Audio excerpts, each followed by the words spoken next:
உத்தரவின் பேரில் நவீன் அவர்களை வந்து இந்த மாதிரியான ஒரு மென்டலி ஹராஸ்மெண்ட் கொடுத்து இன்னைக்கு அவர் தற்கொலைக்கு தூண்டியிருக்காங்க அப்படின்னா அது முக்கிய காரணம் சென்னை மாநகரத்துடைய காவல் ஆணையர் அருண் அவர்கள் தான் பொறுப்பேற்றுக்கணும்.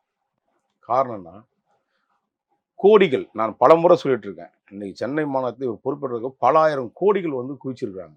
எல்லாமே டிரான்சாக்ஷன் எல்லாம் திருப்பதியில் நடக்குது. என்னடா சென்னையில் இங்கே வேலை பார்த்துட்டு இருக்கோம், எப்படி திருப்பதியில் நடக்குதுன்னு கேட்டிங்கன்னா, திருப்பதியில் அந்த அம்மையார் வந்து யமுனா தேவின்ட்டு அவருடைய மனைவி இருக்கிறாங்க. அவங்க வந்து இப்போ இங்கே சென்னை கஸ்டம்ஸ்க்கு வந்துட்டாங்க.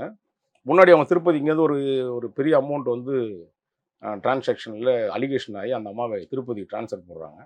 அங்கேருந்து இன்னைக்கு தமிழகத்தினுடைய முதலமைச்சர் அவருடைய மனைவி அம்மையார் துர்கா அம்மையாரோட சில விஷயங்களை ஒரு மணல் வியாபாரி மூலியமாக, ஏன் குறிப்பாக பேர் சொல்ல ராஜப்பான்னு நினைக்கிறேன் பேர், அவர் மூலியமாக திருப்பதியில் தான் இன்னைக்கு டிரான்சாக்ஷன் அமௌண்ட் எல்லாம் அவங்க செட்டில் ஆகுது. அருண் இன்னைக்கு பண்ணி கொடுக்குற வேலை என்னன்னா, சட்டத்துக்கு புறம்பான செயல்பாடுகள் இருக்கிற செய்யக்கூடிய நபர்களிடம் வந்து பணத்தை வாங்கி இது போன்ற நபர்களுக்கு வந்து பணம் பரிமாற்றத்தை கொடுக்குறாங்க. அதுவும் திருப்பதியில் கொடுக்குறாங்க.